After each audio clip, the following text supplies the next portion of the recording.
Hello my dear students, welcome to my educational channel విద్యా ఉద్యోగ సమాచారానికి స్వాగతం. డైలీ జీకే అండ్ కరెంట్ అఫైర్స్లో ఇవాళ 453 వీడియోలో చాలా ముఖ్యమైన కరెంట్ అఫైర్స్ మనం డిస్కస్ చేయబోతున్నాం. Top 10 important. సో ఇలాంటి లేటెస్ట్ అప్డేట్స్ కోసం ఛానల్ని సబ్స్క్రైబ్ చేసుకొని బెల్ ఐకాన్ నొక్కండి. నేను ఏ వీడియో అప్డేట్ చేసినా కూడా మీకైతే తప్పకుండా రీచ్ అవుతుంది. ఇంకా లేట్ చేయకుండా వీడియోలోకి వెళ్తాను. ఇటీవల పలు సేవల నిమిత్తం తెలంగాణ పోలీసు విభాగం ప్రారంభించిన కృత్రిమ మేధ ఆధారిత జనరేషన్ టోల్ ఫ్రీ నెంబర్ ఏది? ఏఐ బేస్డ్ టోల్ ఫ్రీ నెంబర్ని ఇండియాలో first time Telangana police department ప్రారంభించింది. 112 అనేది గుర్తుంచుకోండి. 112 అయితే మనకి టోల్ ఫ్రీ నెంబర్గా ఇచ్చారు. పౌరులు ఏదైనా ఎమర్జెన్సీస్ అట్లాంటివి ఉంటే ఇది యూజ్ చేసుకోవచ్చని పోలీస్ డిపార్ట్మెంట్ రీసెంట్గా అనౌన్స్ చేసింది. క్వశ్చన్ నెంబర్ 2, నీతి ఆయోగ్ కార్యాలయం పేరు ఏమిటి? సో ఆ డైరెక్ట్ ఆన్సర్ యోజనా భవన్ అంటామండి.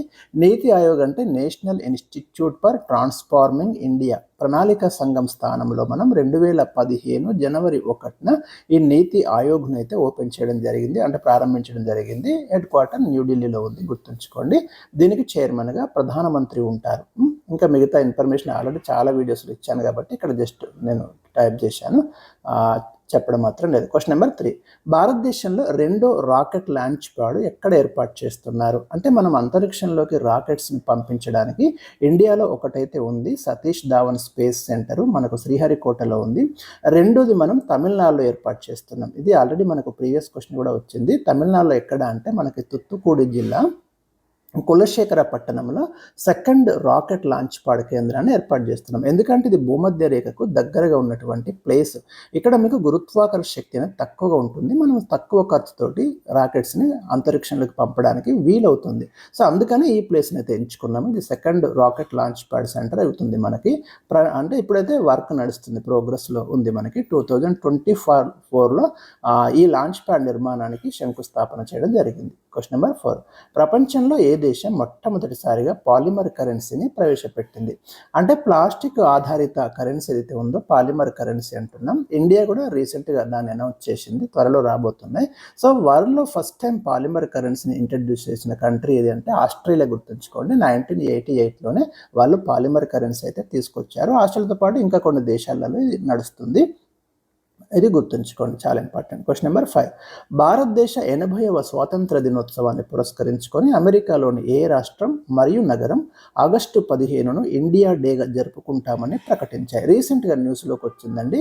మసాచ్యూసెట్స్ స్టేట్ మరియు సిటీ వచ్చేసి బోస్టన్, వీళ్ళైతే అనౌన్స్ చేశారు ఇండియా డేగా పాటిస్తామని. ఇంకా 1-2 స్టేట్స్ కూడా అనౌన్స్ చేసినట్టు రీసెంట్ న్యూస్ అయితే మనకు చేరుతుంది, ఇవైతే గుర్తుంచుకోండి. క్వశ్చన్ నెంబర్ 6, ఇటీవల వార్తల్లోకి వచ్చిన ఎండిఆర్ విస్తరించండి. రీసెంట్గా మనకి న్యూస్లోకి వచ్చిందండి. ఆర్బీఐ కావచ్చు, ఇతరత్ర సెంట్రల్ గవర్నమెంట్ కూడా మర్చెంట్ డిస్కౌంట్ రేట్ అంటాం. అంటే ఇప్పుడు మనం యూపీఐ ద్వారా యూనిఫైడ్ పేమెంట్స్ ఇంటర్ఫేస్ అంటాం కదా, చెల్లింపులు చేస్తున్నాం కదా, ఫోన్పే, గూగుల్ పే. సో దీనికి విధించేటటువంటి ఛార్జెస్ను మనము ఎండిఆర్ అని పేర్కొంటున్నారు. ఎవరైతే వినియోగదారులు ఈ డిజిటల్ పద్ధతిలో చెల్లింపులు పేమెంట్ చేసినప్పుడు ఆ ప్రాసెస్ చేసినందుకు వ్యాపారులు అంటే మర్చెంట్స్ సంబంధిత బ్యాంకులకు లేదా ఆ చెల్లింపుల నెట్వర్క్కి కొంత రుసుము చెల్లించాల్సి ఉంటుంది. దీన్నే మర్చెంట్ డిస్కౌంట్ రేట్ అని పేర్కొంటారు. క్వశ్చన్ నెంబర్ 7, ప్రపంచంలో అత్యధిక మంచినీటి వనరులు గల దేశం ఏది? రీసెంట్ ఒక డాటా వచ్చిందండి మనకి. మంచినీటి వనరులు ఎక్కువగా ఉన్న దేశం ప్రపంచంలో ఏది అంటే బ్రెజిల్ అండి. మీకు సౌత్ అమెరికా కాంటినెంట్లో ఉంటుంది బ్రెజిల్. అక్కడ అమెజాన్ నది అత్యధికంగా నీరు ఉన్నటువంటి నదిగా దీనికి పేరుంది, అమెజాన్ నది. సో ఈ రివర్ అయితే అక్కడ మనకు ప్రవహిస్తుంది.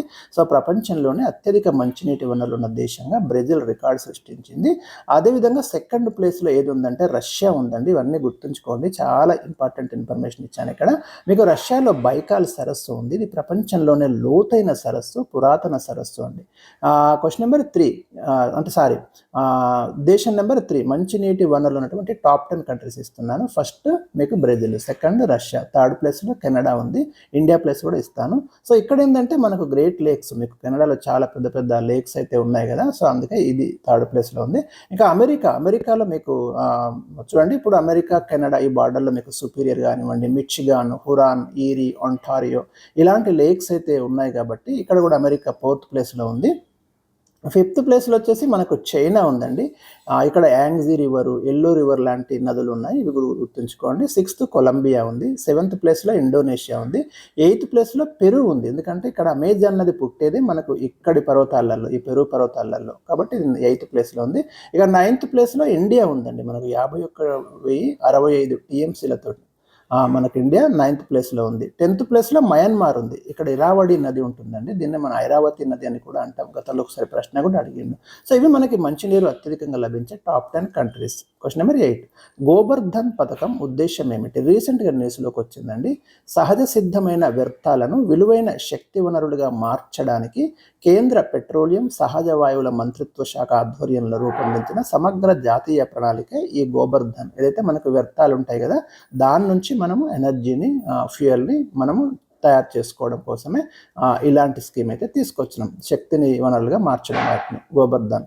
ఈ పథకం ఉద్దేశం ఏంది? మనకు ఉదాహరణ, వ్యర్థాల నుంచి సంపద సృష్టి, రైతుల ఆదాయాన్ని పెంచడము, భారతదేశ ఇంధన భద్రతను మెరుగుపరచడం, ఇవన్నీ కూడా దీని యొక్క లక్ష్యాలు. క్వశ్చన్ నెంబర్ 9, ఏ కేసు విచారణ సమయంలో సుప్రీంకోర్టు క్రిమీ లేయర్ విధానాన్ని సూచించింది? క్రిమీ లేయర్ అంటే మనకు బీసీలో ఎవరైతే ఉన్నారో, సెంట్రల్ గవర్నమెంట్ అయితే ఓబీసీ అంటుంది కదా, దీంట్లో ఎవరైతే మనకు ఒక పర్టికులర్ ఇన్కమ్ దాటిన వాళ్ళకి రిజర్వేషన్స్ వర్తించవు, ఆ వర్గాలను క్రీమీ లేయర్ అంటారు.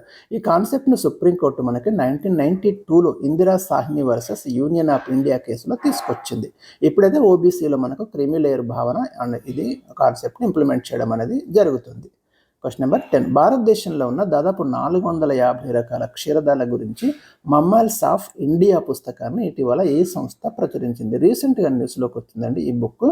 మనకి హార్పర్ కాలిన్స్ సంస్థ అయితే దీన్ని ప్రచురించింది. సహకారం బాంబే న్యాచురల్ హిస్టరీ. రచయితలు ఏజేటి జాన్సన్, పిఓ నామేర్. 450 టైప్స్ స్పీసెస్ అంటే మనకి క్షీరదాలు, అంటే క్షీరదాలు అంటే పాలిచ్చి తమ సంతానాన్ని పోషించుకునే జంతువులు ఏవైతే ఉంటాయో వాటన్నిటిని కూడా మమ్మల్స్ అంటాం కదా. సో వాటి మీద ఒక ఇంపార్టెంట్ బుక్ అయితే రీసెంట్గా వచ్చింది, గుర్తుంచుకోండి, లేటెస్ట్ బుక్. సో ఇవి నేను ఈరోజు మీకు ఇచ్చినటువంటి కరెంట్ అఫైర్స్. నెక్స్ట్ వీడియోలో మరికొన్ని ఇస్తాను.